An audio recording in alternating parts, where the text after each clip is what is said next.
La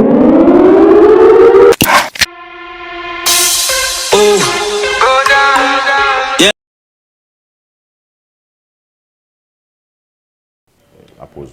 Merci. J'enchaîne avec, il y a juste une dernière question. Oui. De Oumar Sy depuis Louga. Louga, oui. Oumar Sy, oui. Voilà, il dit, quelle est la différence, quelle différence y a-t-il entre veille, surveillance, suivi, évaluation en parlant d'entrepreneuriat? Alors, la veille, c'est la collecte d'informations, c'est-à-dire c'est une collecte maintenant qui est là, à partir quand même de plusieurs supports. La veille, c'est-à-dire quand on dit veiller, c'est-à-dire on surveille. Donc la veille et la surveillance, c'est presque les mêmes. Maintenant, le suivi-évaluation, on l'utilise plus quand vous mettez en place un projet, des stratégies, des actions, et que demain vous voulez évaluer s'il y a une efficacité dans la mise en œuvre de ces actions. Donc le suivi-évaluation, en tant qu'entrepreneur, vous avez besoin plus de ça lorsque vous aurez ce qu'on appelle un plan de travail annuel. Vous voulez évaluer la performance quand même de vos agents ou la performance quand même de vos activités, etc. Alors, suivi-évaluation, c'est plus à la fois postérieur. Okay? Parce que vous voulez évaluer les activités qui sont exécutées aujourd'hui. Alors que la surveillance ou la veille ou l'intelligence économique, c'est une démarche permanente. Hier, aujourd'hui et le futur. OK? Et un bon entrepreneur doit avoir non seulement une démarche d'intelligence économique, mais doit intégrer également le comportement de suivi-évaluation. Malheureusement, dans les projets qui sont développés, les gens n'intègrent pas ça. Le suivi-évaluation. Donc, n'hésitez pas, lorsque vous mettez en place même une activité, de pouvoir rapidement dire le tableau de bord. Ça vous permet un peu à chaque fois d'avoir des actions correctives lors de l'évaluation. OK? Et souvent, il est préférable d'avoir dans le tableau d'évaluation les objectifs, les actions, les activités, les indicateurs aussi. Parce que dans le tableau de bord, il faut savoir. Vous voulez produire 100 000 articles maintenant. Maintenant, une fois que vous produisez, quel est l'objectif qui est recherché? Est-ce que c'est la vente ou est-ce que c'est le stockage, etc. Voilà, c'est des aspects extrêmement importants, mais le suivi-évaluation est plus postérieur. Merci. Merci. Très bien. Bon, on m'a fait savoir qu'il y a la pause. Bon, je termine juste avec l'entreprise pour anticiper les évolutions, pour ne pas se laisser surprendre. Alors, moi, je vais beaucoup vous conseiller d'avoir une stratégie offensive. La meilleure façon d'attaquer, la meilleure façon j'ai toujours du mal de se défendre, c'est d'attaquer. C'est valable un peu partout. Dans le domaine du manager, dans le domaine du management, dans le domaine politique, etc. La meilleure façon quand même de pouvoir régler les problèmes, c'est d'attaquer. Maintenant, quand vous attaquez également, il faut s'attendre à avoir des coups, à recevoir des coups. Ça, c'est sûr. Maintenant, vous devez vous préparer à ça. OK? La meilleure façon quand même de régler, n'est-ce pas, votre problème en tant que manager, c'est de ne pas attendre. L'innovation règle ça. Vous avez une stratégie offensive d'innovation, allez-y. Mais il faut s'attendre à une riposte de la concurrence aussi. Mais il faut se préparer également à cette riposte-là. Ça va dépendre de la nature de la concurrence. Oui, de la nature de la concurrence, parce que dans votre concurrence, vous aurez toujours des gens qui ont peut-être un comportement d'absence de stratégie. D'autres qui vont juste riposter, mais... Parce que la riposte également en entreprise a des coûts. Si vous ripostez, ça veut dire que vous devez diminuer, n'est-ce pas, vos prix. Est-ce que ça vous arrange? Vous allez faire plus de promotion, vous allez augmenter votre production, donc recruter plus, etc. Donc la défense également, elle peut être une défense passive ou une défense active. On va maintenant voir une dernière séquence qui est assez attendue, c'est la découverte du business plan. Étant entendu que vous avez l'obligation, je pense, à la fin de ce parcours du combattant, c'est-à-dire avant la fin du programme, en tout cas dans les nouvelles réformes qui sont en cours, il est prévu que chaque entrepreneur puisse présenter en tout cas sous forme de livrable son business plan. Ça veut dire qu'il faut s'y préparer et on a bien fait quand même d'intégrer dans ce module une première découverte quand même du business plan. Bon, pour deux raisons. Déjà pour au moins donner les outils et les connaissances pratiques à ceux qui n'ont pas encore quand même élaboré cet outil important, de pouvoir le faire dans les règles de l'art. Le deuxième point, c'est par rapport à ceux qui ont déjà commencé. Mais est-ce qu'ils sont sur la bonne voie? Je pense que nous sommes là pour vous, en tout cas pour vous accompagner, au-delà même de ce cours-là, parce qu'il y a un accompagnement technique qui va être fait en B2B avec vous, pour un peu vous permettre quand même d'avoir, en tout cas, tous les prérequis nécessaires. Parce que le business plan, encore une fois, c'est quand même une astuce que tout entrepreneur doit pouvoir connaître. Ce qu'il faut retenir comme peut-être élément d'introduction, c'est d'abord qu'est-ce qu'un business plan. Ok, le business plan, c'est quoi? C'est un terme anglais. Hein. Bon, on est obligé d'être adapté à ce terme anglais, mais en bon français, ça veut dire le plan d'affaires. C'est ça. Business plan, mais en réalité, c'est le plan d'affaires. Et donc, quand on parle de plan d'affaires, ici, c'est un document que vous devez, en tout cas, présenter, n'est-ce pas, à toute relation tierce, particulièrement les bailleurs de fonds. Le bailleur de fonds, n'est-ce pas, du porteur de projet, c'est qui? Ça peut être les banques, ça peut être les institutions de microfinance, ça peut être également d'autres institutions qui vont s'intéresser un peu à la viabilité de votre projet et qui peuvent vous soutenir à travers des appuis techniques. Par exemple, une collectivité locale, un maire, n'est-ce pas, un démembrement de l'État, une ONG, voilà, pourra toujours vous demander quand même votre business plan. Alors, donc ça veut dire que vous devez être prêt à ça. Bon, dans les travaux de groupe qu'on va voir un peu plus tard, je verrai à quel moment, à quel stade vous en êtes. Même si on ne peut pas présenter peut-être tous les projets, mais nous verrons de façon quand même progressive quel est l'état d'avancement et quelles sont les choses quand même à éviter comme erreur. Donc c'est un document qui est très important, un document stratégique. Alors c'est assez fastidieux parce qu'il y a un certain nombre d'informations qui sont importantes et qui vont figurer quand même dans ce business plan. Et parmi ces informations, on aura la présentation du projet, on aura également l'étude de marché complètement réalisée. Vous aurez également une analyse du processus de production ou de distribution ou de commercialisation. Vous aurez et surtout également ce qu'on appelle l'étude financière. C'est d'ailleurs l'étude financière qui est le cœur quand même d'un business plan. Et donc, il faudra bien veiller à ce qu'il y ait une cohérence entre les éléments qui ont été antérieurement développés dans le business plan et l'étude financière. Mais malheureusement, les erreurs qu'on voit, c'est qu'au stade quand même de l'étude financière, beaucoup d'entrepreneurs se disent, bon, je vais mettre tous les chiffres que je veux. L'essentiel, c'est que je puisse obtenir un financement. C'est la pire des choses à développer. Le business plan doit avoir une articulation réelle entre vos besoins et ce que vous devez faire comme finalité. Ça aussi, c'est la cohérence d'ensemble. On va y revenir sur les erreurs. Alors, de ce fait, je l'ai dit, un business plan doit être très clair et concis. C'est-à-dire qu'on ne doit pas avoir des allers-retours, des incohérences qui font douter quand même le bailleur. Parce que le bailleur regarde tout, hein, de la première page à la 30e page. Je vous ai dit que le bailleur de fonds, que ce soit la banque ou l'institution de financement, ce qu'il regarde, c'est moins les choses positives, mais il va regarder davantage les choses négatives. Parce que le risque, c'est ça. Le risque pour le bailleur, c'est le fait quand même d'analyser toutes les probabilités de défaillance quand même de mon interlocuteur. Et donc, les probabilités de défaillance de mon interlocuteur, c'est de voir, est-ce que sur le marché, il se positionne bien? Est-ce qu'il a bien articulé, n'est-ce pas, son marché par rapport à son chiffre d'affaires? Est-ce que son chiffre d'affaires repose sur ce qu'on appelle une analyse conjoncturelle? Parce que si vous voulez dédoubler votre chiffre d'affaires pendant 5 ans, c'est que vous êtes trop réaliste. Vous ne tenez pas compte de la conjoncture. Et je l'ai dit et je l'ai redit. Dans le business plan, il faut avoir une analyse par hypothèse.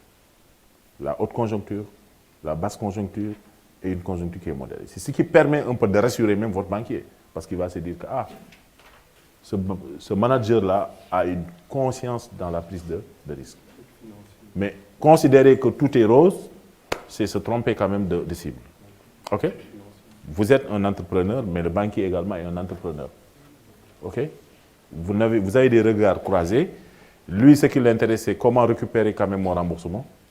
Vous, ce qui vous intéresse, c'est comment dégager des cash flows qui vous permettront quand même de pouvoir rembourser cette dette-là. Donc, vous avez des regards croisés. Et donc, tout ce que vous devez fournir, n'est-ce pas, aux bailleurs ou même aux partenaires, ça doit être quand même quelque chose de très clair et réaliste aussi. OK? Il y a un certain nombre de qualités qu'on veut partager avec vous. Hein. Quelles sont les qualités d'un bon business plan? Alors, moi j'ai résumé ça en règle de 6C.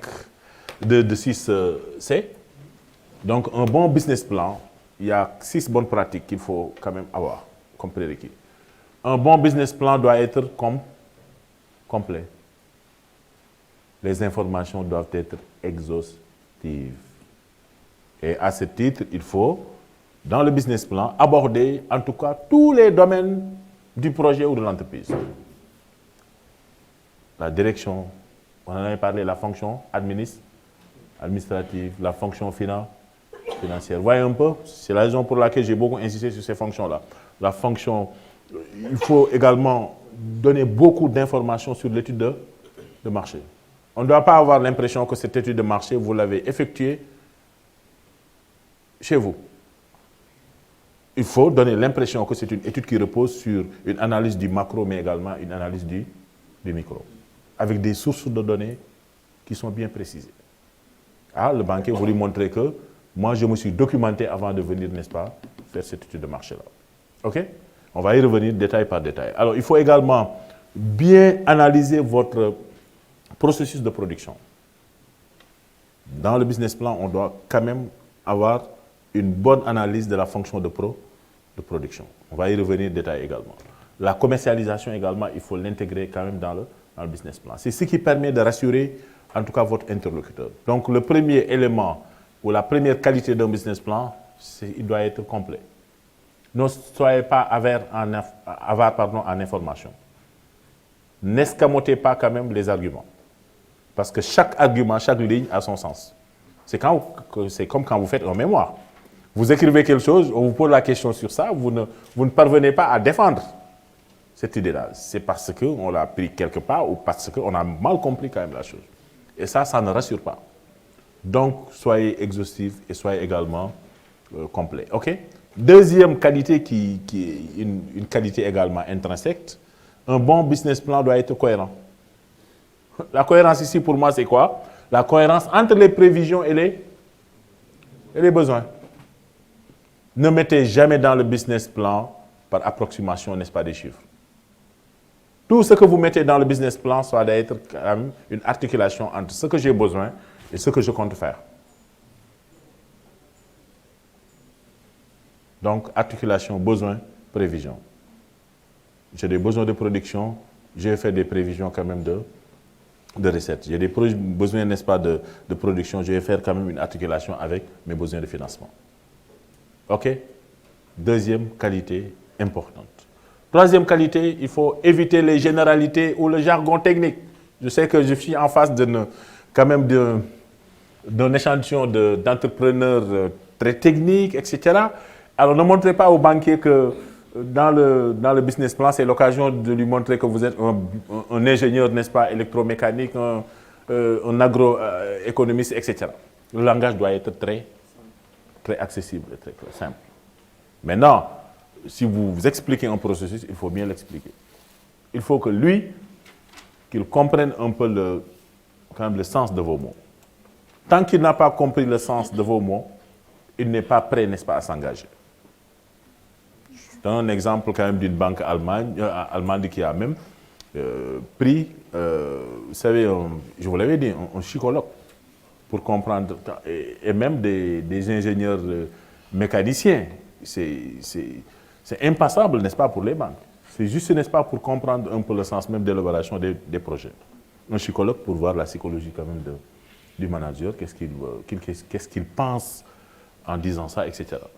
Un électromécanicien pour voir un peu peut-être la sophistication de certains projets dans le domaine de l'électromécanique. Alors, ça pour une banque, ça montre l'importance quand même de l'activité à financer. OK? Donc, il faut vraiment être à l'aise et ne pas quand même avoir un business plan où on retrouve beaucoup de généralités, oui, le consommé sénégalais, ça marche, etc. Non. Ce que vous voulez faire, il faut le dire. OK? Il ne faut pas être dans des généralités qui peuvent être à la limite inefficaces. OK? La dernière fois, on a parlé un peu de la valeur ajoutée. Pour un banquier, si vous voulez parler de valeur ajoutée comme le surplus que j'apporte, n'est-ce pas, en produit, il va vous dire oui, mais il faut me chiffrer ça. Moi, je vous dis chiffre. Oui, vous innovez, vous allez transformer ce produit en autre. D'accord, c'est bien, mais qu'est-ce que vous dégagez économiquement comme chiffre, comme valeur ajoutée? C'est ce qui l'intéresse. Le chiffre. OK? Les arguments, ça peut passer, mais il faut étayer ça par des chiffres assez comptes. Quatrième qualité maintenant. Bon, je ne sais pas si chez vous, il y a des gens qui ne voient pas. Quatrième qualité, c'est la concision. Alors, il faut vraiment se concentrer dans le business plan sur les points importants. La concision ne veut pas dire être trop détaillant. La concision, c'est d'avoir une démarche pragmatique. C'est quoi? De se concentrer d'abord sur la faisabilité et la rentabilité de votre projet. Parce qu'un business plan, ce n'est pas un mémoire ou une thèse. Hein? C'est ça. Si vous développez beaucoup d'aspects théoriques, vous allez même avoir quand même du mal à convaincre votre banquier ou votre bailleur. Donc, ici, il faut se concentrer sur les éléments de faisabilité commerciale, de rentabilité commerciale, économique, financière, sociale de votre projet. OK? Et compléter le document par des annexes. Parce que vous ne pouvez pas tout mettre dans le document de business plan. Mais rien ne vous empêche de mettre dans un document annexe vos statuts, votre CV, la documentation commerciale. Vous pouvez avoir même des factures pro forma à lui proposer, tout ça. Mais ça, vous ne pouvez pas le mettre dans le business plan. Vous pouvez le mettre dans un document annexe et faire la relire. C'est clair? Parce que le business plan répond, n'est-ce pas, à des normes. Voilà.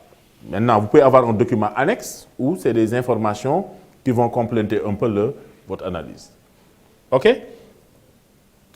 Quatrième ou cinquième qualité, il faut des chiffres aussi.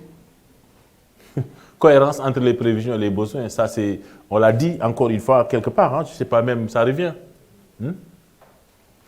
Ça revient. Oui, ça revient.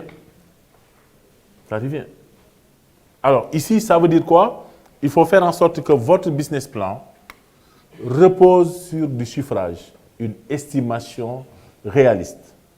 Alors, j'insiste beaucoup sur le chiffrage parce que si vous avez un chiffrage qui est décalé par rapport à la réalité, l'exercice qu'on faisait tout à l'heure montre qu'il y a des efforts de collecte, mais il faut aller davantage sur une actualisation de vos données. Vous faites un business plan en 2020, ne nous donnez pas des chiffres de 2015 sur le marché. Peut-être la tendance d'évolution peut commencer en 2015 et monter. 2016, 2017, 2018. OK? Alors, autre peut-être préoccupation qu'il faut dire, souvent les gens peuvent se limiter à un business plan de 3 ans. Il faut savoir que c'est du court terme. Alors, entre le 3 ans et les 5 ans, moi je vous suggère de faire 5 ans. Parce que je vous ai dit que statistiquement, quand vous faites 5 ans, il y a de très fortes chances d'avoir en tout cas une distribution un peu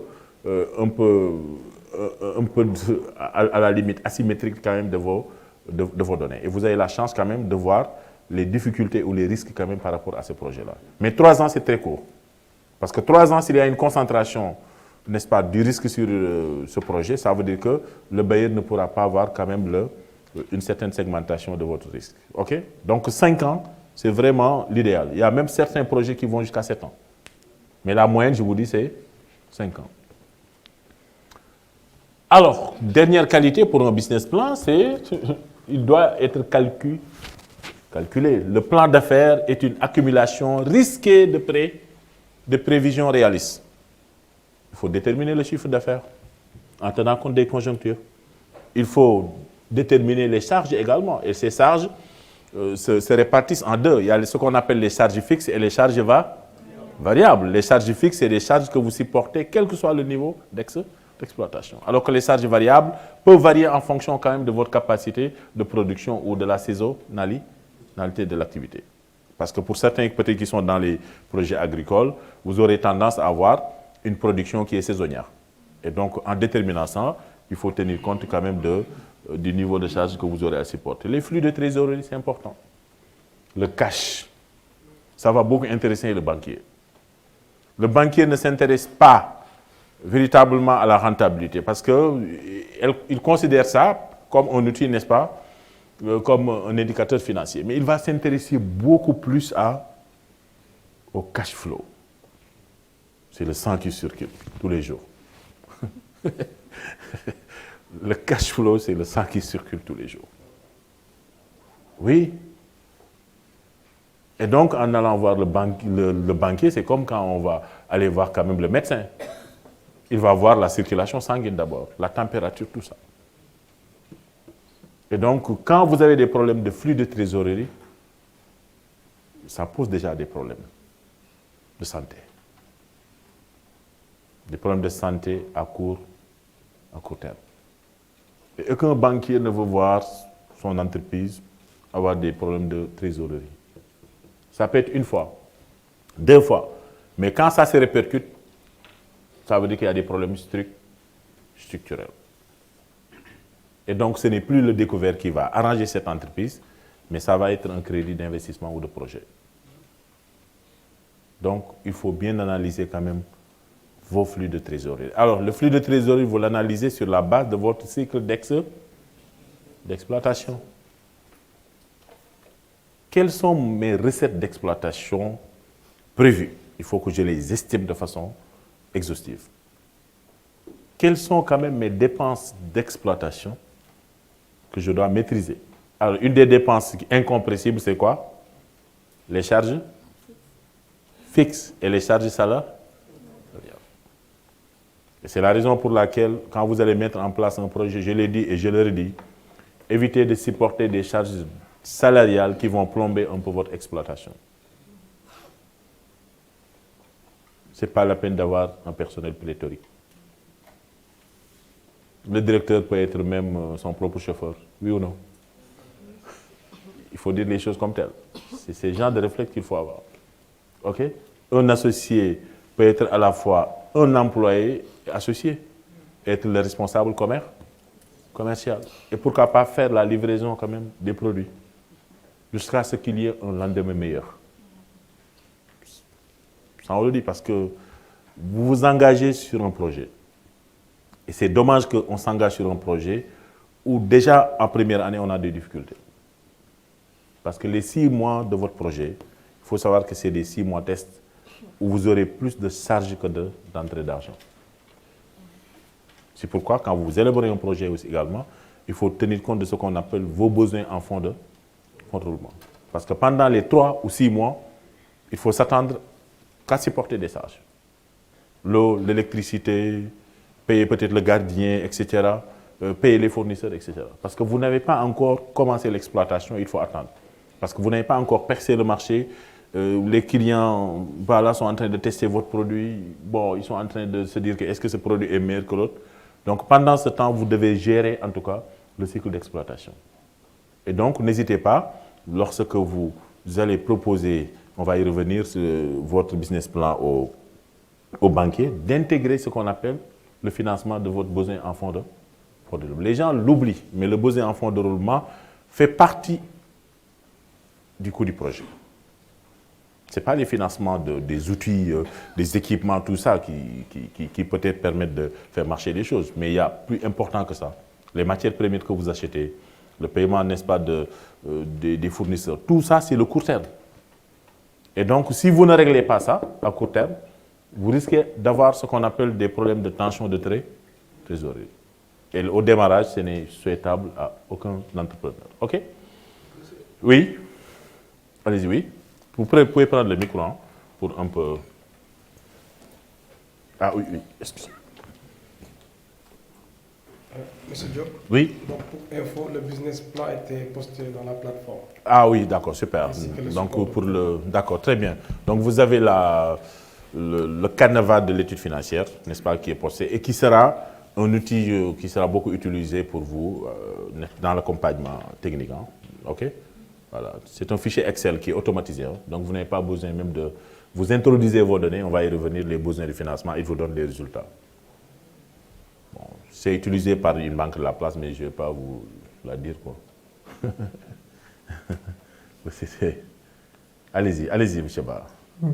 Je veux savoir si l'État peut accorder des exonérations fiscales aux jeunes entrepreneurs ou bien des gens qui viennent juste de démarrer les activités, même si c'est pour une seule année ou maximum 2 ans.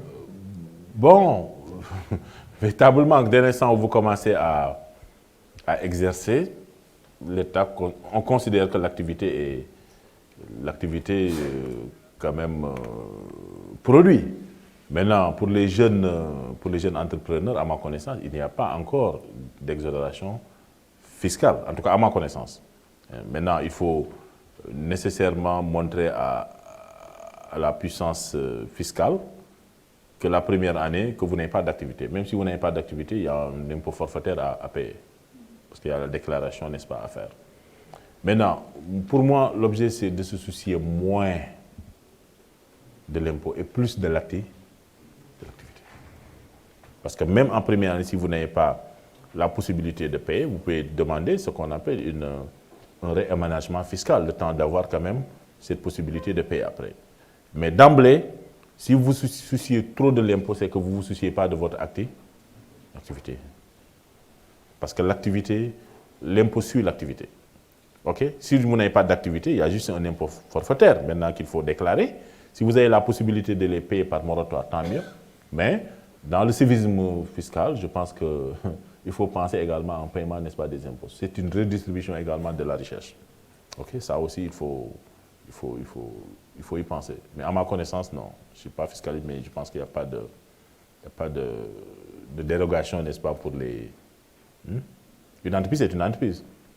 Il y a peut-être plus de soutien que l'État a mis en place. Par exemple, les outils de financement des jeunes tels que l'ADER, tels que le FONGIP, tels que également l'ANPEJ. C'est des outils qui peuvent vous permettre de pouvoir au moins appuyer votre affaire et générer de l'activité. OK? Autre question? Alors, les 10 erreurs maintenant à éviter. C'est que ça va un peu éclairer la lanterne de certains.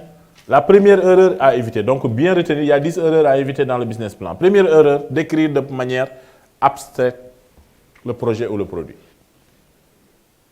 Quand on dit de manière abstraite, c'est le fait de se dire que oui, c'est un projet de développement économique, social, qui entre dans le cadre du Sénégal, du PSE, etc., être dans les généralités.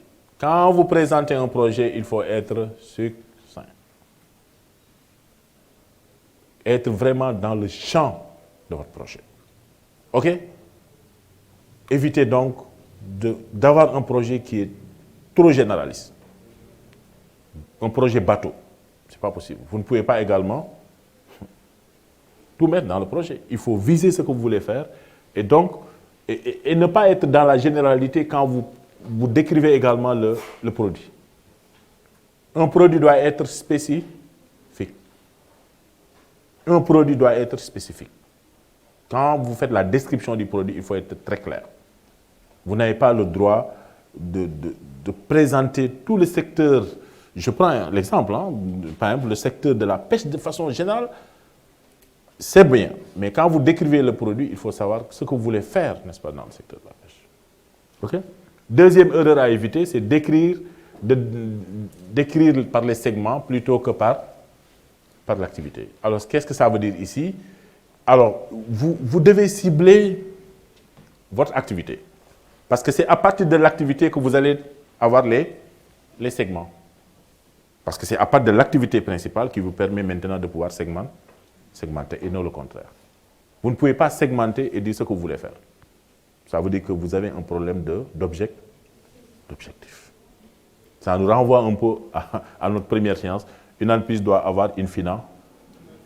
C'est à partir de la finalité que vous allez faire maintenant une segmentation de votre activité. Troisième erreur à éviter, décrire le produit plutôt que le besoin. Ça veut dire quoi ici? Ça veut dire que quand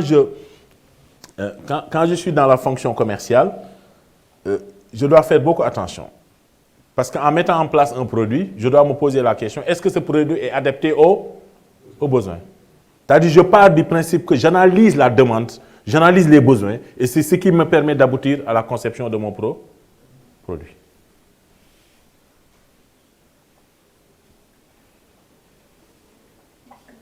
C'est le marché qui fait quand même le produit. À partir, bien sûr, d'enquêtes de perception, de voir qu'il y a une cible qui n'est pas encore prise, et etc., etc. Et ça me permet un peu d'aboutir à la conception de mon produit. OK? Donc, plutôt que de dire le besoin, si vous décrivez le produit, vous êtes trompé. OK? Donc, il faut décrire le besoin, et c'est le besoin maintenant qui va amener à l'existence du produit. OK? Quatrième erreur à éviter, la technologie existe, donc le marché existe. Ça aussi, il faut l'éviter. Dans tous les cas, les machines vont me permettre de produire. Bon, si je produis à grande échelle, j'aurai le marché. Conséquence, mes ventes. Conséquence, produit inadapté. Conséquence, mauvaise surprise avec la concurrence. Parce que la concurrence va toujours vous cacher sa technologie. Donc, technologie existe, je vais exister dans le marché, vous vous trompez. Il faut toujours prendre en compte quand même l'évolution, n'est-ce pas, du marché. Parce que peut-être la technologie que vous êtes en train de développer va vous coûter cher et ne va rien vous rapporter.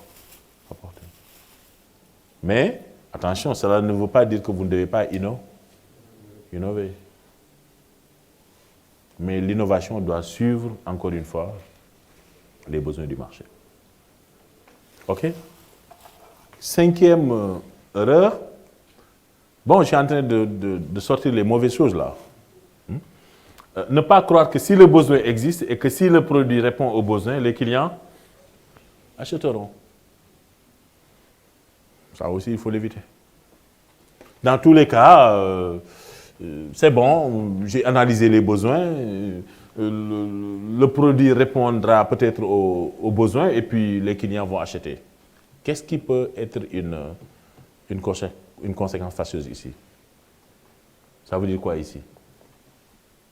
Oui? Prenez le micro. Parce que je veux également avoir votre perception sur chaque erreur en tant qu'entrepreneur. Oui. Avec cette logique-là, on risque de ne pas donner assez d'importance au marketing et à la publicité. Très bien, marketing, publicité, oui. Et donc, il faut avoir des supports de communication. Vous voyez un peu la fonction information, la fonction communication. Je l'ai dit le premier jour. Donc, ça veut dire que rien n'est gagné d'avance. Rien n'est gagné d'avance dans le business plan. C'est-à-dire que j'analyse le marché, j'analyse le produit qui peut convenir, n'est-ce pas? Et donc, dans mon business plan, je suis sûr que les clients vont acheter. Ils vont acheter sur la base de quoi? Parce qu'il faut les convaincre. OK? Il faut les convaincre sur le fait que votre produit, quand même, est meilleur que les autres. Donc, il faut, derrière, des supports de communication qui peuvent permettre d'accompagner, en tout cas, le plan de com. OK? Erreur 6. L'entreprise recrutera des commerciaux dès qu'elle aura l'assise financière. Ça aussi, c'est une erreur à éviter. Je vais avoir votre perception là-dessus. Donc, on aura à recruter des commerciaux lorsque l'entreprise aura. Ça, c'est un très mauvais comportement de marketing, là. Oui, prenez le micro, là-bas et là.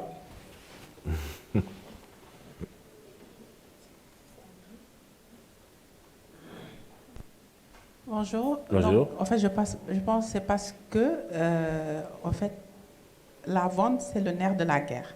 Donc, les commerciaux sont censés apporter sur le terrain les clients. Et dès le lancement. Dès le lancement. Voilà. Dès le lancement. La fonction marketing, la fonction commerciale est importante. Dès que vous aurez une assise financière, est-ce que vous pouvez projeter là le tempo? Non. Donc, un bon business plan doit être accompagné d'une approche marketing depuis le lancement du produit. Et depuis même le développement du produit. C'est-à-dire la conception, le design, tout ça. Donc ça aussi, il faut l'éviter. Oui, on peut vous écouter là-bas, derrière. Je pense qu'il y avait quelqu'un qui... Là-bas, oui.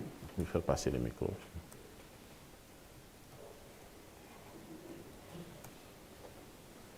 Allez-y.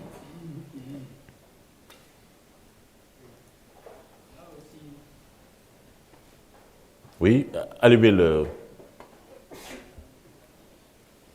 Là aussi, on pourrait penser que l'entreprise aura forcément à exercer le métier de commerce. Alors qu'une entreprise peut choisir de se limiter à la production et sous-traiter la fonction de commerciale. Cela peut se faire. On peut réduire aussi les charges. Et même en sous-traitant la fonction commerciale, vous devez avoir une approche marketing. Effectivement. Voyez un peu?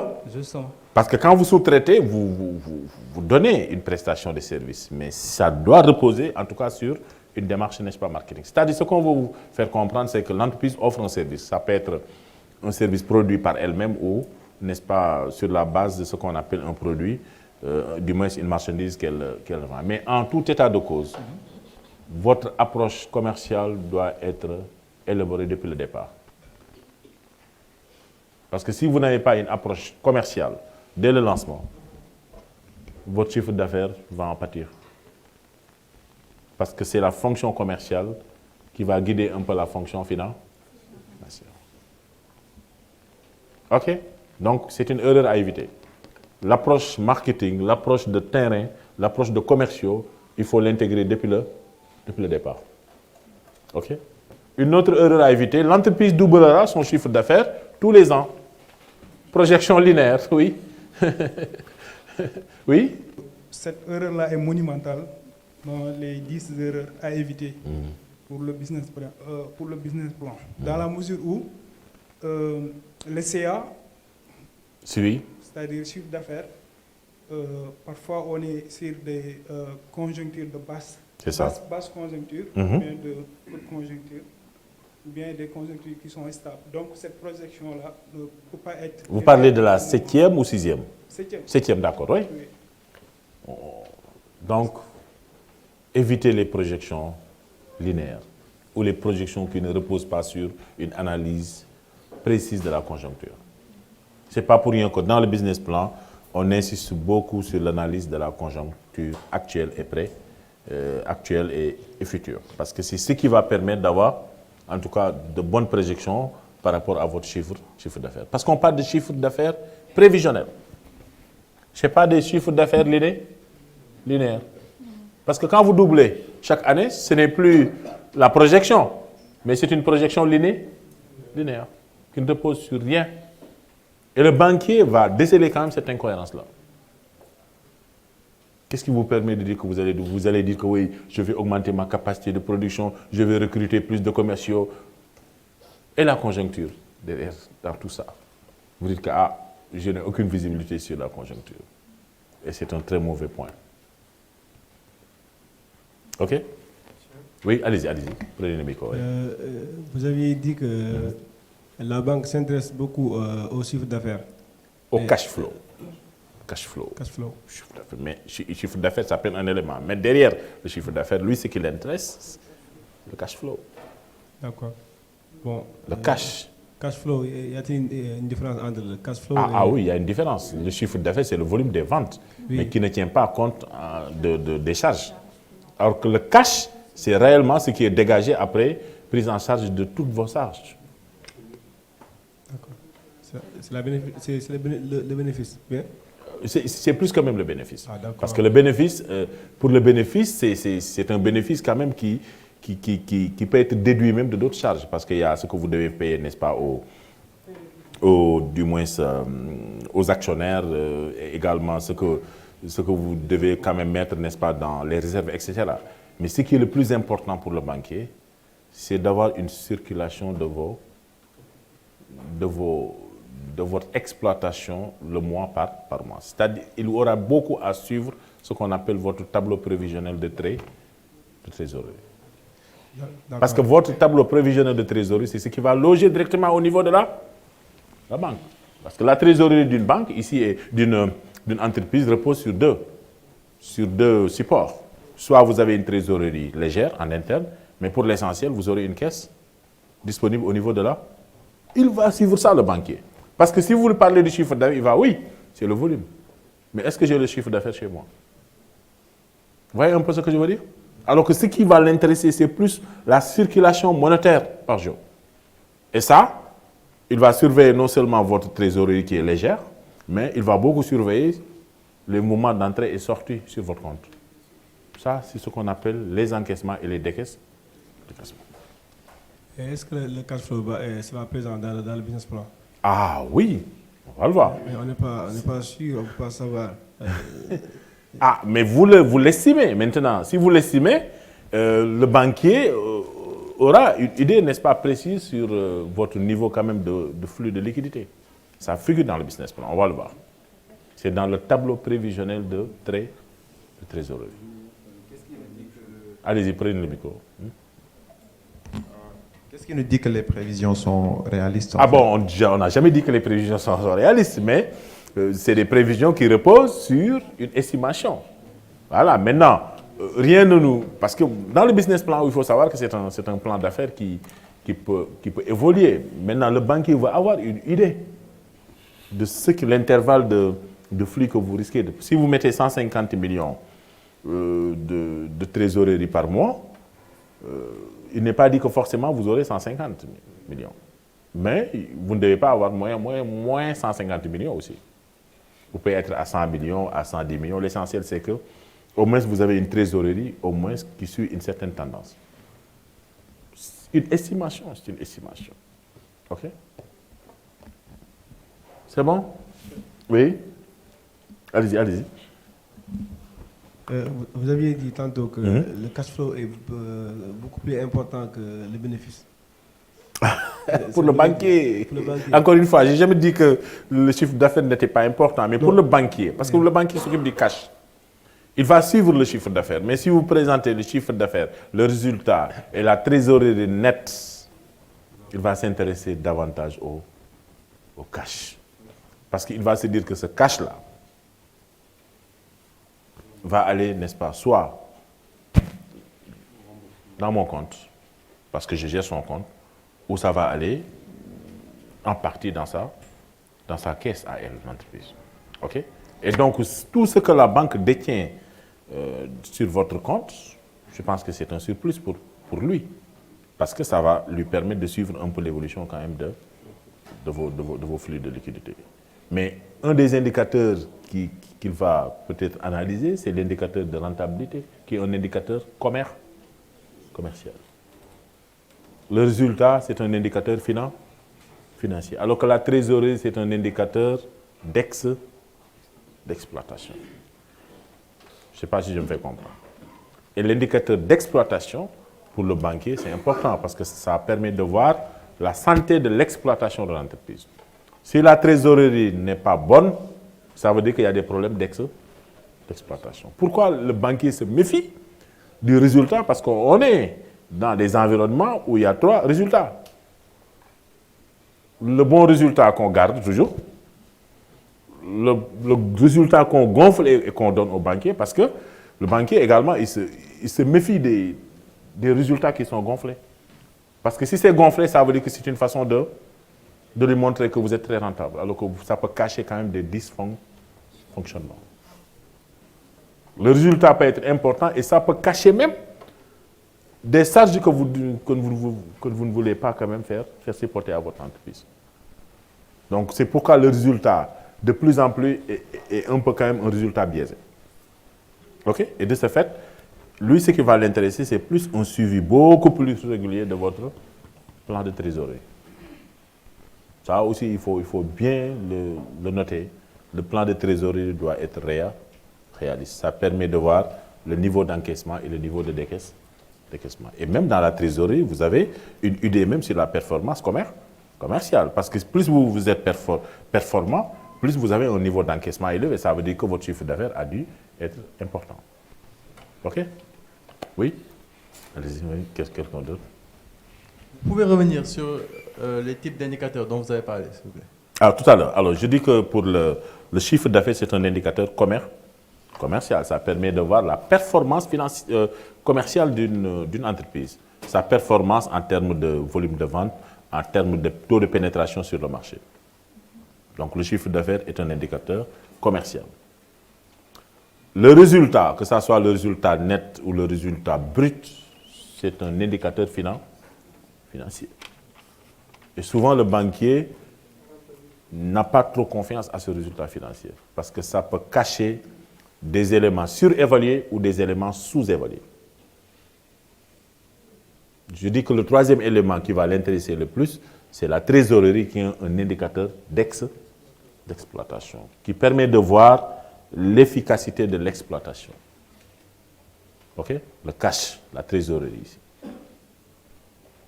Oui, allez-y. Alors moi j'ai un souci. Pour votre projet ou pour... Pour mon projet. Ce business plan il est important pour les autres projets que j'ai en tête, mais pour celui pour lequel je suis là actuellement qui a un caractère humanitaire. Donc pour des fonds, est-ce que je dois faire recours à un business plan? Parce que déjà le projet il est à but non lucratif. Donc et le business plan ne parle que d'affaires. Mais vos cibles c'est qui? Je dirais les ONG, certains investisseurs. Vous avez besoin de requêtes de financement. Ouais. À coup sûr, ils vont vous demander ça.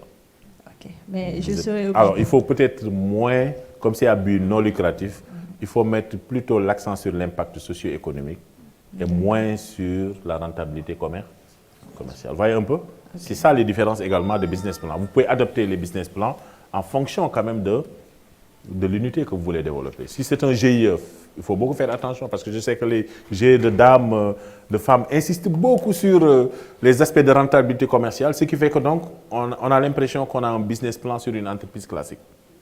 Alors que si vous faites un business plan sur un GIE, ça doit être quand même plus orienté vers l'impact socio-économique, à la fois pour les membres, mais pour la société. Si vous faites un business plan orienté maintenant vers des entreprises individuelles ou SAR, il faut beaucoup insister sur cette rentabilité commerciale aussi. Merci. OK? Mais vous avez l'obligation de faire le business plan. Parce que le business plan, ce n'est rien d'autre que la feuille de route. Maintenant, le document de business plan est déformé parce qu'on pense plus à des aspects de rentabilité commerciale et financière. Alors qu'on peut faire un business plan comme feuille de route d'orientation aussi. Oui? On peut continuer? Allez-y. Parce que je veux que quand on finisse ça, qu'on puisse passer au tableau de synthèse, oui. Allez-y, avant d'entrer, n'est-ce pas, en travaux de groupe. Oui, allez-y, avant la pause. Allez-y. Voilà. J'ai vu un entrepreneur qui a des contrats, qui a signé un contrat avec une dizaine de villages. Donc, pour chaque fête de Korité, de Tamkharit et de Gamou, c'est lui qui leur fournit donc des bœufs. Dans ce cas également, le prix ne varie pas, le prix reste toujours le même. Parce que dans chaque village, par exemple, si dans le village on a 50 ménages, chaque ménage cotise 5 000 francs. Est-ce que dans ce cas de figure, on ne peut pas dire que la projection n'est pas tributaire donc, de la conjoncture du marché? Absolument. Vous rejoignez l'argument que j'ai toujours soutenu. Tributaire, n'est-ce pas, du marché? J'ai dit n'est pas. N'est pas. Oui, dans ce cas de figure. Ah non, le marché également répond à des mouvements aléatoires. Non? Le mouvement, le marché n'est pas aussi stable que ça. Maintenant, ce qu'il faut intégrer, c'est que vous devez avoir une estimation peut-être qui ne va pas, statistiquement, qui ne va pas être décalée par rapport, parce que statistiquement, on peut voir même le seuil de précision, statistiquement. C'est-à-dire, vous pouvez dire que je risque d'avoir une marge d'erreur de 10%, 15%, 20%. Mais si ça dépasse cette marge de précision, ça veut dire que vos estimations ne sont pas bonnes. C'est ça. des estimations qui sont carrément mises en déphasage par rapport à la réalité, ça veut dire que vous avez une base d'estimation qui n'est pas bonne. OK? 8e erreur à éviter, c'est de confier toute la finance en cabinet. Dans l'élaboration du business plan. Ça veut dire quoi? Bon, j'ai mon projet, en tant que cabinet, faites-moi tout. Le danger, c'est que vous risquez quand même d'avoir des chiffres que vous aurez du mal à expliquer devant le banquier. Parce que lui, il a fait son business plan, il vous a envoyé, il n'est pas dans votre projet, il ne comprend rien de ce que vous voulez faire, de l'aquaculture ou de l'embouche bovine, tout ça. Il a pris des chiffres un peu macro, et puis voilà, vous lui dites, donnez-moi un business plan. C'est la pire des choses à éviter. Il ne faut pas délocaliser à 100% votre business plan. Vous concevez le projet, il faut être à toutes les étapes d'élaboration de ce business plan. Et même si vous avez un accompagnement, il faut toujours quand même servir de guideline, n'est-ce pas, à cet accompagnement. C'est-à-dire c'est vous qui saviez ce que vous voulez faire. Maintenant, si vous avez une compréhension autre, n'hésitez pas à le dire, n'est-ce pas, à ce cabinet, ou même à la personne de source. Parce que le danger qu'il faut éviter, c'est de se dire devant le banquier que non, je n'ai pas compris ça. Ou le banquier vous dise, votre projet de 100 millions, bon, je vais redimensionner ça parce que la valeur réelle, c'est 50 millions. Ça existe dans les projets aussi. Vous avez besoin de 100 millions parce que financièrement, on vous a mis beaucoup de choses, de coûts de production, tout ça. Et le banquier, en regardant le projet, il dit que non, non, je ne peux pas mettre 100 millions, mais je mets 20 millions. Quelle déception. Et souvent, ce qui se passe, c'est que beaucoup de gens acceptent. Et c'est ce qu'il ne faut pas faire. Parce que si vous acceptez les 20 millions alors que vos besoins dépassent ça, c'est que vous tuez votre projet. Vous tuez votre projet. Donc la conception depuis le départ et jusqu'à la fin, il faut être présent. Ne confiez pas votre business plan à 100%, n'est-ce pas, à une personne extérieure. Il faut être présent, n'est-ce pas, à toutes les étapes. Je ne dis pas que vous ne devez pas le faire, mais vous devez être présent. Vous devez quand même marquer de votre présence. OK? Et ça veut dire quoi? Ça veut dire qu'en fin de ce programme-là, c'est vous qui devez défendre votre business plan. Ce n'est pas le cabinet. OK? Erreur 9, pensez que le business plan n'a pas de conséquences réelles. Bon, faites-moi un business plan, c'est bon. Maintenant, c'est marginalisé au Sénégal. Non, amenez-moi un business plan, on vous finance. Ça entraîne beaucoup de choses, les détournements d'objectifs. Ça entraîne également un redimensionnement de votre projet qui ne répond plus au nom, etc.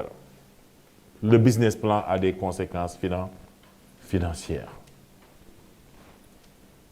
Et dernier élément, c'est que vous pensez que votre dossier n'a pas de concurrent.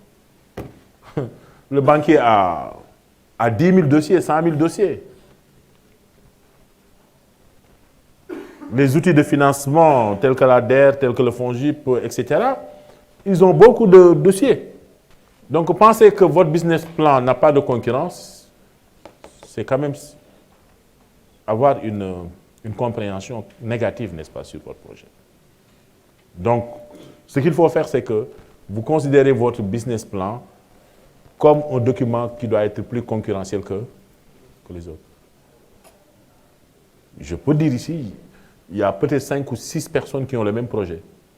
Mais qu'est-ce qui différencie votre business plan? Hein? Bon, je vais dire l'aspect innovant peut-être. Et la faisabilité et la rentabilité de votre projet. Donc, il faut toujours se faire une idée que vous avez un business plan, mais ce business plan-là, peut-être dans le même projet, il peut y avoir 1000 ou 100 000. Et le banquier, dans la prise de décision, va se fonder sur la faisabilité, la rentabilité et l'innovation. Donc, quand même, c'est 10 erreurs à éviter. Et j'ai trié même 10 erreurs, mais on pouvait avoir même 20 erreurs, 30 erreurs à éviter. Mais tout ça, je pense que ça doit ressortir dans les qualités en tout cas de l'entrepreneur. Voilà donc les éléments. Maintenant, On va... Oui? Juste une question. Oui, allez-y, allez-y. Il y a M. Mamordan qui revient. Oui, M. oui. Donc, il dit qu'il voudrait savoir, est-ce que c'est un bon signe d'avoir un plan de trésorerie négatif dès les 2 premiers mois? Négatif, non, ce n'est pas un bon signe. Peut-être bon signe, il voulait dire que le plan de trésorerie doit... Bon, c'est un paradoxe, mais un plan de trésorerie quand même qui est négatif n'est pas un bon signe. Hein. Je pense que c'est une très mauvaise perception pour le banquier. Alors, ça montre que vous avez mal estimé vos besoins déjà. 2, votre exploitation risque quand même de se dégrader. Parce que plus vous avez une trésorerie qui est négative, plus vous aurez tendance quand même à avoir plus de décaissement et moins d'encaissement. Et le danger, c'est que c'est une très mauvaise perception pour le banquier. Voilà. Donc, ce n'est pas un bon signe. Vous l'avez dit vous-même, au cours des... Micro, s'il vous plaît. Oui, prenez le micro. Vous disiez tantôt qu'au cours des premières semaines ou mois d'activité, il ne va pas y avoir autant de rentrées d'argent que de sorties. Oui. Donc, je pense que ce serait peut-être plutôt réaliste de prendre en compte que les cash flows... Mais je parle de 6 mois. Mais lui, il a parlé de 2 ans. Il a dit 2 ans. 2 exercices, n'est-ce pas? C'est bien ça, non? 2 mois, il a dit. Ah, 2 mois. Ah, j'ai entendu. Ah, oh. Je pensais que c'était 2 ans. Excusez-moi. Non, si c'est 2 mois, c'est bon. Parce que 2 mois, vous commencez à produire. Mais vous commencez à produire. Maintenant, dans les 6 premiers mois, c'est sûr que vous n'aurez pas assez d'exploitation. Je pensais qu'il a dit 2 ans. 2 ans, d'accord. Mais 2 premiers mois, ça peut être acceptable. Par contre, si vous sortez de ces 6 mois d'exploitation avec toujours une trésorerie négative, ça peut poser beaucoup de problèmes.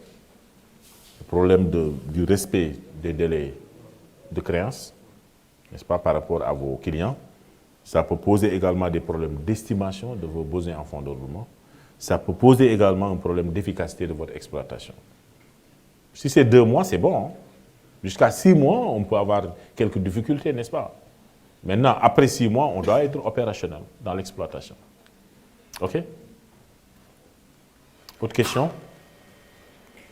Oui? Hein? Micro, s'il vous plaît. Oui, allez-y. On peut? Je dis que le plan de trésorerie, oui, c'est présenté annuellement. Non, on peut. D'habitude, il faut le faire par mois. Et vous pouvez même passer, n'est-ce pas, du mois à l'année. Hein? OK? Mais il est souhaitable d'avoir un plan de trésorerie mensuel sur les 12 premiers mois. Maintenant, vous pouvez par la suite décliner ce plan de trésorerie mensuel en plan de trésorerie annuel. Parce que c'est un suivi régulier que vous devez faire. Tous les mois, ce que vous devez supporter comme encaissement, comme décaissement, et il faut le rapprocher. Et même mettre ce qu'on appelle des soldes. Hein, parce que le solde de trésorerie va être un bénéfice pour vous, si c'est positif. OK? Mais il faut le suivre mois par mois. OK? Monsieur? Oui? Pour les taux d'intérêt, par exemple, si la banque te... Oui, qui je pose suis la là, question? Ah oui, d'accord. Et un taux d'intérêt, par exemple, de 5%. Pour l'amortissement, est-ce que c'est... Un taux d'intérêt de 5%, oui. Oui, est-ce que c'est préférable pour l'entreprise d'allonger les années ou bien en 1 an? Qu'est-ce qui est préférable? Alors, qu'est-ce que vous conseillez à un jeune entrepreneur pour le nombre d'années pour l'amortissement? D'annuité. Bon, tout dépend de vos besoins aussi. Parce que le type de crédit dépend du type de besoin. C'est-à-dire, si vous avez un besoin à court terme, c'est-à-dire qui ne dépasse pas souvent 1 an, il est préférable d'avoir au moins un crédit minimum 1 an. Au maximum qui ne va pas dépasser 1 an. Le temps de pouvoir faire la jonction entre vos besoins et le crédit. Ce qui est un peu peut-être déplorable, et c'est le cas, c'est que l'entreprise souvent a des besoins à long terme. On lui donne du crédit à court terme. C'est-à-dire vous précipitez un peu le remboursement, ce qui peut alourdir même le service de la dette. Mais encore une fois, avant de prendre un crédit, il faut que le besoin se crée. Je vais prendre un besoin en fonds de roulement, c'est parce que j'ai des problèmes de trésorerie, j'ai des problèmes d'achat de matières premières, et donc je peux prendre un crédit qui peut me soutenir sur 1 an maximum. Parce que les crédits également de la banque sont soumis à des réglementations. Okay? Le crédit à court terme, ça ne dépasse pas 2 ans. Le crédit à moyen terme peut aller jusqu'à 5 ans. Le crédit à long terme, c'est plus de 7 ans. Donc tout dépend également de ce que vous voulez dans le produit à court terme. Il y a des crédits d'exploitation, des crédits découverts, il y a des crédits également sous forme de financement du fonds de roulement, il y a même l'escompte, il y a le facteur, etc. Donc tout dépend du type de besoin. Si vous avez des problèmes de découvert, rien ne vous empêche de prendre un crédit, n'est-ce pas, à 3 mois, qui va permettre de couvrir un peu vos besoins, n'est-ce pas?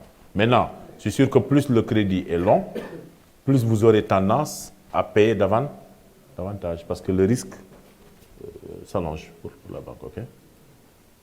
Oui. Bon, en fait, c'est ce qui concerne le business plan. Je n'arrive pas à beaucoup comprendre, quoi. Comme si c'était conçu juste pour les entreprises de production, comme celle-là. Non, du tout. Du tout. Parce que ici, tous les projets... Du tout. Je n'ai jamais dit ça, d'ailleurs. Le business plan se conçoit... C'est seulement à penser, quoi. Comme si c'était conçu juste pour les entreprises de production. Du tout. C'est ça. Le business plan est ouvert à toute organisation qui peut être à but lucratif et non lucratif. Son cas est là. Elle est dans le secteur peut-être qui sera plus humanitaire, je ne sais pas. Mais pour une exigence ou pour un appui technique de la part des ONG ou d'autres bailleurs, on va lui demander de faire un business plan qui est plus orienté vers les indicateurs de rentabilité sociale, économique, RSE, environnementale, tout ce que vous voulez. Et non sur une rentabilité commerciale. On peut adapter le business plan pour toute catégorie d'entreprise. Je ne sais pas dans quel cas vous êtes même. Vous êtes dans les prestations de services. Ouais. Oui, mais justement, rien ne vous empêche d'élaborer un business plan, mais dans ce cas-là, vous n'aurez pas la production, le cycle de production. Vous aurez plus à travailler sur comment, n'est-ce pas, les prestations vont être offertes, tout ça, comment également les activités vont être déclinées, si vous faites la consultance, les cibles, c'est qui, etc. OK? Mais vous ne serez pas dans la production. C'était ça un peu le souci, quoi. Tout à fait. Non, soyez à l'aise. Le business plan s'adapte à toutes les situations ici. La question qui m'intrigue un peu, c'est par rapport au business plan. Donc, pour un entrepreneur qui n'a pas encore démarré, donc comment arriver à chiffrer des informations réalistes et les soumettre à un banquier et puis le convaincre sur la base de prévisions? Alors, la première des choses qu'il faut savoir, c'est que quand vous voulez vous engager, n'est-ce pas, dans un projet, il faut avoir le minimum d'informations. Vous êtes d'accord? Le business plan ici décline vos ambitions personnelles. Vos ambitions personnelles, ce que vous voulez faire, comment vous allez le faire, avec qui vous allez le faire, et comment vous allez le faire aussi. Et où vous allez le faire aussi. Il n'y a que ça. Donc si on veut caricaturer un peu le business plan, c'est comment, par qui, où ou avec qui. Il n'y a que ça. Mais ne me dites pas que vous, en tant que futur manager, vous n'avez pas une certaine visibilité sur ce que vous voulez faire. Si vous doutez de ça, c'est que votre idée n'est pas encore claire, ou vous n'avez pas encore une ambition de prendre du risque. Et il y a plusieurs sources d'informations qui sont là. Ce matin, on a un peu exposé sur la collecte d'informations sur les secteurs, les branches d'activité. Si vous voulez développer un produit, mais il faut nous dire dans le business plan comment vous allez développer ce produit-là. OK, les spécifications, tout ça. Ce n'est que quand même la déclinaison de vos ambitions, n'est-ce pas, en chiffres. En fait, pour plus de précision, en fait, je m'interroge sur les points que vous avez dit peuvent être très importants pour le banquier, c'est-à-dire le cash, la trésorerie et tout. Donc, sachant qu'on n'a pas encore démarré l'activité, on peut avoir des prévisions en tête. Bien sûr que oui. Bien sûr que oui. Vous êtes dans quel projet? Bon, actuellement, je suis dans un projet de TIC. Vous avez démarré, non? Non, non, pas encore. Qu'est-ce que vous voulez faire dans ce projet de TIC? Je veux créer une application qui va permettre à des personnes qui, comment dirais-je, qui peuvent fournir des offres dans le domaine de l'immobilier, faire des annonces. D'accord. C'est dans ce domaine-là que je suis. Maintenant, j'essaie de réfléchir sur les coûts. La conception d'un site, le fonctionnement. Avant qu'on aille sur les coûts, maintenant les services que vous allez proposer vont générer quand même, vont générer quelque chose quand même. Bien sûr. Vous savez, les services que vous allez faire. Rien ne vous empêche de faire ce qu'on appelle un benchmark pour voir pour chaque service proposé, combien, n'est-ce pas, je peux facturer ça à la clientèle. Donc ça, ce n'est que quand même des éléments d'appréciation qui vont vous intéresser dans le business plan. Vous savez que dès l'instant où vous n'êtes plus dans la création d'entreprise, le business plan que vous allez proposer, c'est un business plan pour le financement de la croissance. Mais dans 90% des cas, les business plans, c'est lors de la création. C'est là où on va sentir la témérité quand même et le courage quand même d'un manager. C'est-à-dire, c'est un défi à relever. C'est-à-dire, là où il n'y a rien, vous allez essayer quand même de montrer votre ambition. Mais le risque, c'est de ne jamais considérer que le business plan, c'est les éléments que je dois... Parce que l'argument à ne jamais se tenir, c'est de se dire que je n'ai pas d'informations pour l'élaboration de mon business plan, je vais confier ça en cabinet. Oui. Alors que le cabinet n'est que là pour être, n'est-ce pas, un support de validation. Mais s'il faut chercher les factures pro forma pour les équipements, tout ça, le manager doit aller les chercher. S'il faut voir la facturation de la clientèle, je dois mener même quand même une certaine enquête ou une certaine étude, n'est-ce pas, une certaine collecte d'informations au niveau quand même de mes concurrents pour voir combien, n'est-ce pas, on facture. C'est cette collecte-là, passive, qui va vous permettre d'avoir en tout cas des éléments objectifs d'appréciation. Parce que vous devez vivre le projet. OK? Donc ne soyez pas dans une dynamique de se dire que je suis un nouveau, n'est-ce pas, manager, je n'ai pas d'éléments dans le business plan, je confie ça en cabinet. Si vous confiez ça en cabinet, il aura tendance à vous donner plus d'éléments macro qui vont se décaler de votre projet. Oui, allez-y. Oui. Oui, le micro, s'il vous plaît. Il faut qu'on avance un peu.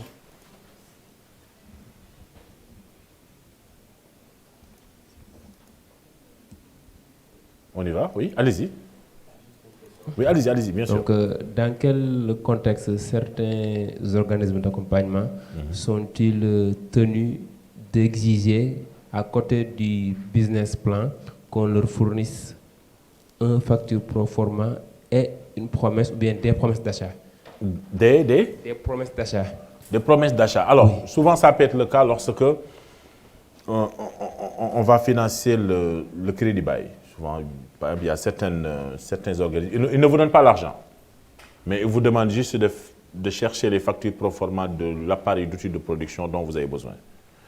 Mais l'autre aspect, c'est que en vous demandant d'avoir les factures pro forma, souvent même, on ne vous demande pas une facture pro forma, on vous demande plusieurs factures pro forma. Parce qu'on penserait que peut-être que vous avez gonflé tout ça, ou vous avez, excusez-moi du terme, mais pour en tout cas le bailleur, il veut être sûr que lorsque je vais financer quand même cette activité, ça va aller dans la destination quand même de l'achat de l'outil de production, au-delà même du crédit bail. C'est-à-dire, on peut se dire, allez me chercher quand même des factures pro forma pour être sûr que quand j'ai vu financer, je peux même directement verser l'argent à ce fournisseur-là. Ça existe, hein? On ne vous donne pas l'argent. On peut directement donc virer l'argent au niveau de ce fournisseur-là. Parce que dans la réalité, les détournements d'objectifs plombent les projets. Ça, je le dis tout de suite, hein? Bon, il faut qu'on se dise un peu la vérité. La perception que les banquiers ont du financement quand même de l'entrepreneur, n'est-ce pas, c'est que souvent on demande beaucoup d'argent, on fait un bon business plan, on met à la disposition, n'est-ce pas, de l'argent à cet entrepreneur, mais il n'utilise pas pour le besoin qui a été demandé. D'ailleurs même, les banques utilisent cette technique maintenant, facture pro forma. Lorsque maintenant on valide, n'est-ce pas, le financement, on peut directement virer, n'est-ce pas, au fournisseur, ou tout simplement on vous finance le crédit bail. Ok? Je vous donne le matériel est gagé. À la fin maintenant du matériel, on va revoir maintenant le contrat. Ce sera peut-être un contrat de location-vente ou de location tout simplement. Ok? Donc ça, c'est pour éviter les détournements d'objectifs. Il y en a beaucoup et c'est ce qui plombe un peu vraiment le financement des startups. Vous avez demandé 10 millions au lieu de prendre 10 millions pour le mettre dans l'aménagement agricole, on prend les 10 millions pour faire autre chose. C'est pas bien aussi. Et vous savez, vous pouvez même être poursuivi comme quelqu'un qui a détourné de l'argent. Hein. C'est une action pénale. Hein. Le détournement d'objectifs, ça peut faire l'objet même d'une action pénale. Donc attention, si vous avez exprimé tel besoin, on vous a financé, il faut que le financement aille dans cette activité. Oui? Monsieur, je veux savoir l'impact de l'endettement d'une entreprise sur sa rentabilité en fait. Si on prend le cas, par exemple, la comparaison entre des entreprises, une entreprise qui procède pour financer ses activités par emprunt et l'autre procède par l'autofinancement. Maintenant, dans ce cas, je vais savoir l'effet de levier, en fait, l'impact de l'endettement. Est-ce que entre ces deux entreprises, quelle entreprise sera plus rentable que l'autre? Tout dépend. L'effet de levier est important en endettement. C'est-à-dire si vous vous endettez alors que le taux d'endettement sera supérieur à votre taux de rentabilité interne, ce n'est pas bon. Je ne sais pas si je comprends, si je suis trop technique ou non. Vous endettez à 10%. Et que ce que vous allez dégager, n'est-ce pas, comme taux de rentabilité dans votre projet, c'est 9%, ce n'est pas bon. Mieux vaut laisser l'endettement. C'est bon? Et ce qui pose problème, c'est justement la capacité à dégager une valeur ajoutée qui vous permet de pouvoir faire face au crédit. Donc, tant que l'entreprise peut avoir un effet de levier qui consiste à avoir un taux de rendement interne supérieur au taux d'intérêt, l'endettement est profitable. Il y a un célèbre économiste, Ricardo, qui disait que le problème de l'endettement, c'est pas la charge, mais le problème de l'endettement, c'est l'utilisation. Il faut s'endetter pour accroître votre richesse, mais l'utilisation productive de l'endettement pose problème. C'est valable pour nos États, c'est valable un peu partout. Je vous ai dit que le Japon est le pays le plus endetté au monde, 250% de son PIB. Et pourtant, c'est un pays industrialisé. Les États-Unis, n'en parlons pas. La France, etc. Mais ce qui fait la différence entre ces pays et nous, c'est que l'endettement est productif. Donc, c'est valable pour le manager.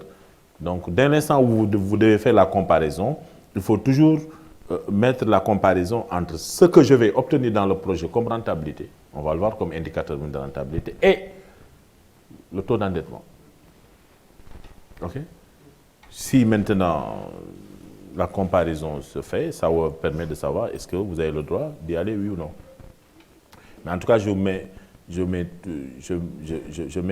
n'est-ce pas, j'attire votre attention sur le fait que les taux d'intérêt au Sénégal sont très élevés. Donc, si vous endettez, il faut calculer 10, 11%. Est-ce que votre projet est capable de générer plus de 10% de rentabilité? Oui. Si c'est 20%, 30%, tant mieux. Donc, il faut être dans des secteurs à forte valeur ajoutée. On va voir rapidement les différentes étapes, parce que ce qui est le plus important après, c'est les études de cas qui... je serai obligé même d'avoir beaucoup de sous-groupes après pour voir un peu la structuration de chaque projet. Alors, quelles sont les étapes maintenant qu'il faut intégrer dans le business plan? Il y a la fiche synoptique du projet. Alors, c'est une fiche à la limite synthétique, où, n'est-ce pas, l'utilisateur ou le lecteur, quand il voit ça, il n'a pas besoin même de lire tout votre projet. Il faut avoir une fiche synoptique. OK? D'habitude, c'est une page maximum, standardisée. Pas la peine d'avoir des fiches synoptiques de 3 pages, ce n'est plus une fiche synoptique. Une fiche synoptique est synthétique. On va voir également dans ce business plan l'analyse du secteur d'activité et du marché. Ce n'est pas pour rien que ce matin, je vous ai beaucoup fatigué avec ça. C'était une façon de pouvoir vous orienter vers l'analyse de votre secteur, les leaders, les concurrents. Oui, dans une page. On va y revenir. Les éléments, on va y revenir. Je ne veux pas trop anticiper sur ça, parce que pour la fiche synoptique, c'est d'habitude ce qu'il faut mettre. Je vais revenir sur ça.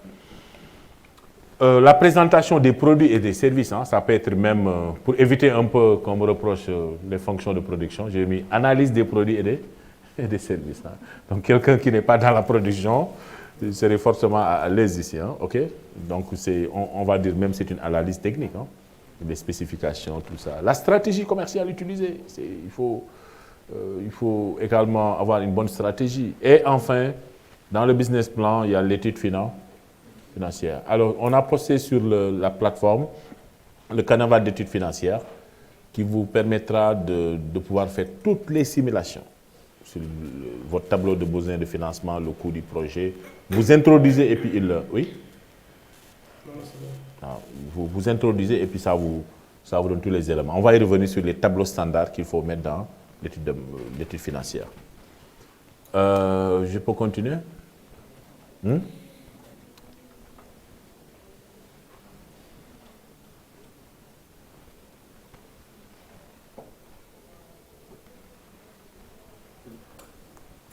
Alors, la fiche synoptique, elle est là. Maintenant, il faut le titre du projet, parce qu'un projet a un nom, non?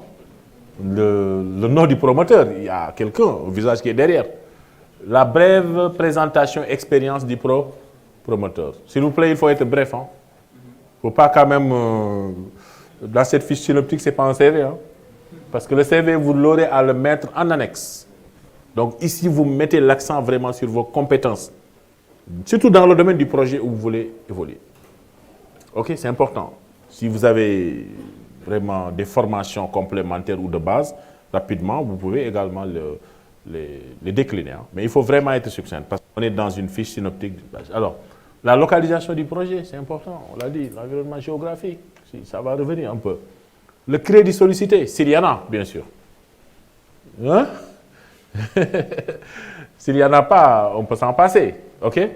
Il faut mettre également l'apport personnel. Parce que dans le projet, ça aussi, il faut qu'on se le dise. Aucun bailleur n'est prêt à vous financer à 100%. Ça, il ne faut pas se tromper. Il va toujours vous demander ce que vous mettez, n'est-ce pas, dans le projet. Est-ce que c'est un apport en numéraire?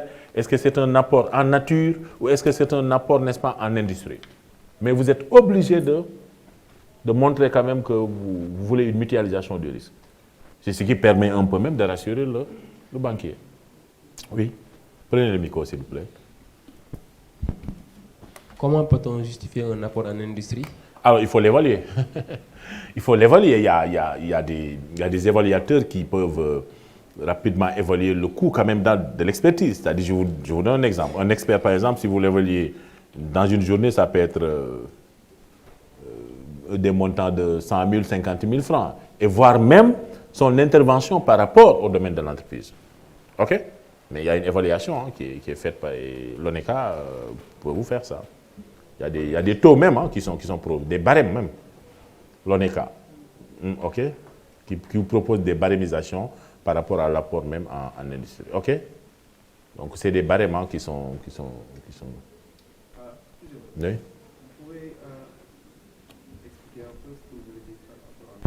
S'il vous plaît. Alors, l'apport, d'accord, vous ne comprenez pas. L'apport en industrie, c'est que moi, quand je suis associé, je ne peux pas apporter de l'argent. Je ne peux pas apporter du matériel parce que j'en ai pas. Mais je peux apporter mon knowledge. Ça s'évalue, non? Parce que la personne a une compétence technique. Maintenant, tout dépend de l'utilisation de cette compétence technique dans l'entreprise. Et ça peut s'évaluer, n'est-ce pas? Par mois ou même dans l'année. Combien d'interventions il compte faire? Dans quel domaine il va intervenir, n'est-ce pas, dans l'entreprise? Souvent, c'est le cas lorsque vous avez des compétences un peu similaires. Il faut souvent évaluer quand même cette expertise en industrie. Okay? Mais ça, un expert comptable ou même de l'ONECA pourra vous aider. Parce qu'il y a une barémisation qui est souvent proposée. Alors, autre élément de la fiche synoptique, c'est le coût total du projet. Alors, le coût total du projet, regardez, ce n'est rien d'autre que la somme des deux. Hein? OK? C'est ça. Votre projet, quand même, tient sur deux sources de financement. L'apport personnel et le crédit. Par contre, si vous n'avez pas de crédit, vous êtes obligé de supporter à 100%. J'allais même poser une question ici. Dans le cadre de votre projet, combien de personnes ont quand même pu identifier l'apport personnel ou ont déjà l'apport personnel? Je veux juste faire un décompte là. Un mauvais décompte. D'accord, très bien. Bon, ce n'est pas nombreux. Pour vous, c'est combien, si ce n'est pas indiscret, le montant? 400 000. Oh, ce n'est pas beaucoup. Oui, là?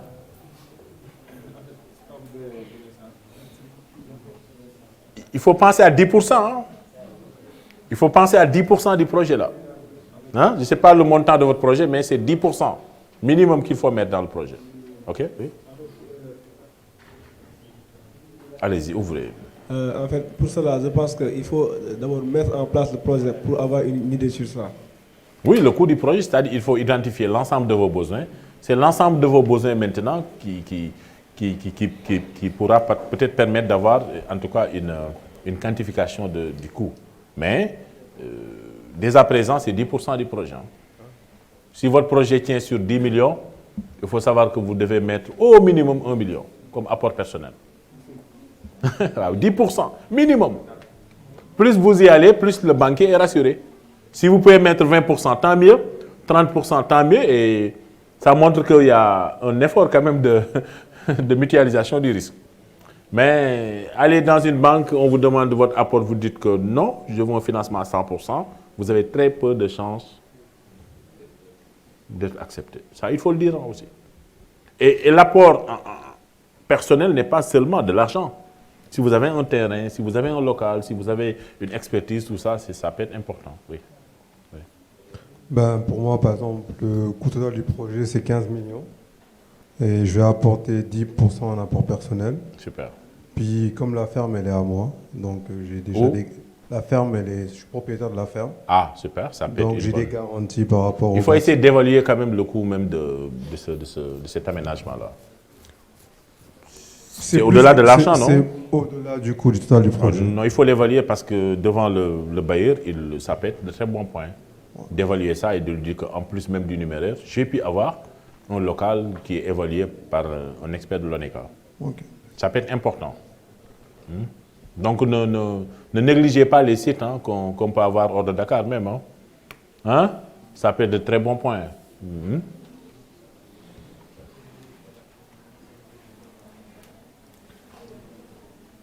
Oui, allez-y. Par exemple, moi, en fait, si j'ai un apport personnel de 7 millions, oui. Et avec un terrain de 30 hectares, mais pas évalué encore. Ah. Et vous avez besoin de combien? Je ne peux pas, en fait, mettre en exergue que j'ai un terrain parce que les banques aussi... Non, en fait, c'est un dernier ressort. Déjà, vous avez une très bonne, une très bonne assise, parce que si vous avez combien? 7 millions. Alors que le coût du projet, c'est combien? Vous m'avez dit 35 millions. Ça veut dire que vous êtes sur plus de 22% même. Et maintenant, vous savez que dans la relation avec la banque, il faut avoir un pouvoir de négociation. C'est-à-dire, dans un premier temps, vous lui dites que ne lui dites pas que vous avez même 7 millions. Non, non.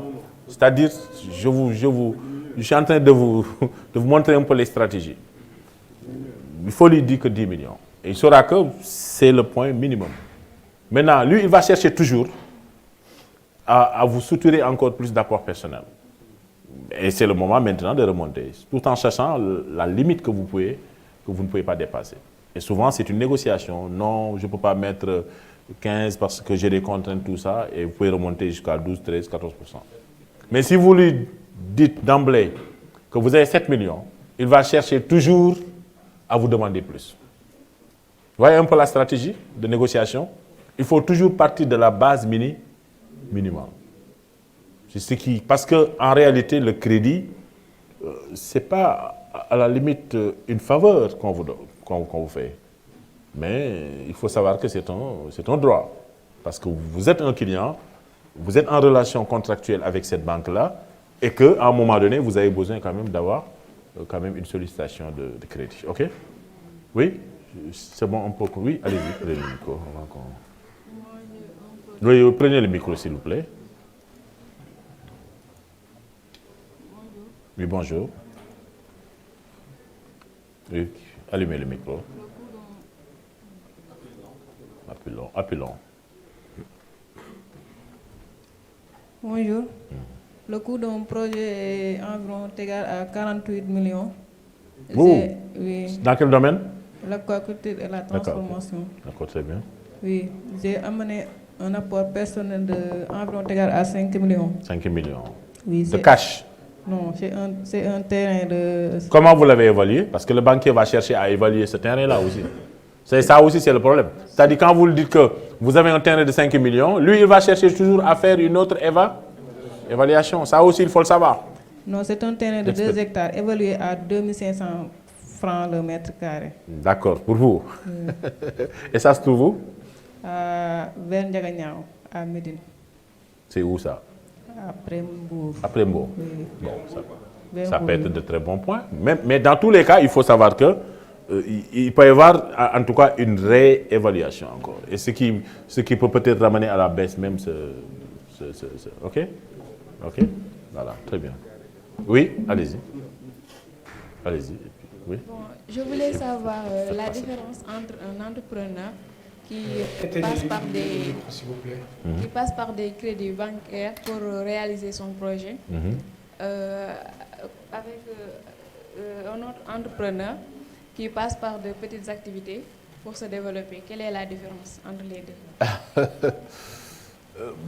La différence, c'est que le premier a un comportement de riscophile, parce que riscophile, c'est-à-dire vous avez une prise de risque assez élevée pour 2 raisons. Parce que c'est l'entrepreneuriat, vous commencez, mais l'autre risque, c'est que vous avez pris l'argent de la banque.